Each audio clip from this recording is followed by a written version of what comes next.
જય શ્રી કૃષ્ણ. હરિરાય મહાપ્રભુજીનું પ્રાકટ્ય 1647 ભાદરવા વદ પાંચમના દિવસે ગોકુલમાં થયું હતું. ગુસાઈજીના દ્વિતીય પુત્ર ગોવિંદરાયજીના તે પૌત્ર હતા. પિતાનું નામ કલ્યાણરાયજી અને માતાનું નામ યમુનાવજી હતું.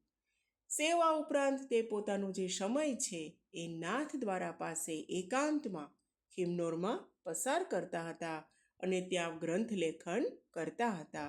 અને આજે પણ તે નાથ દ્વારા પાસે ખિમનોરમાં એ હરિરાય મહાપ્રભુજીના બેઠક બિરાજે છે.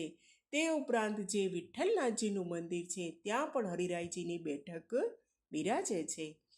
હરિરાયજી ઉપર શ્રીજીની ખૂબ જ મોટી કૃપા હતી અને જ્યારે પણ કોઈ જો શ્રીજીની સેવામાં મુખ્ય ભીતરિયાઓથી કાંઈ ભૂલ થાય અથવા તો કંઈક ભૂલાઈ જાય તો સ્વયં શ્રીજી તેમને આજ્ઞા કરતા અને તેમને જણાવતા હતા. અને ગુજરાતમાં ડાકોર, સાવલી, જંબુસર એ બધી જગ્યાએ એમની બેઠકો આજે બિરાજે છે.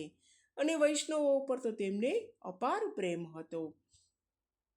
તે ખૂબ જ દીનતાવાળા હતા, પ્રેમાળ હતા, માટે તેમને દીનતા સાગર તરીકેની પણ તેમને ઉપમા મળી હતી કે દીનતા સાગર હરિરાય મહાપ્રભુજી એવું પણ આપણે કહેતા હતા. અથવા આજે પણ આપણે દીનતા સાગર તરીકે હરિરાય મહાપ્રભુજીને કંઈક કહીએ છીએ.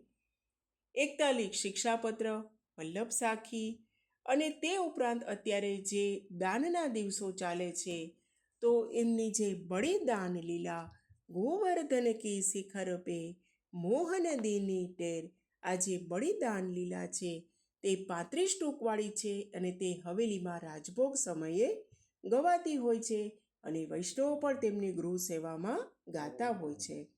અને આ જે 35 ટૂંક છે એ સર્વોત્તમ સ્તોત્રને સમાન ગણવામાં આવે છે. અને એ ઉપરાંત દાનના અને સાંજના દિવસો બાદ જે નવવિલાસ આવે છે તો એ નવવિલાસમાં પણ રોજનું એક વિલાસ એ રસિકની છાપ છોડી અને શ્રી હરિરાય મહાપ્રભુજીએ જ આપણને આપ્યા છે.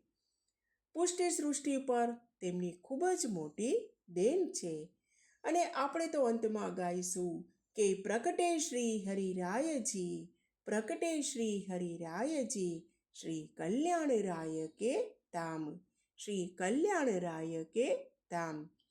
સૌ વૈષ્ણવજનોને હરિરાય મહાપ્રભુજીના પ્રાકટ્ય ઉત્સવની ખૂબ ખૂબ મંગલ વધાઈ હો. જય શ્રી કૃષ્ણ. જય શ્રી કૃષ્ણ.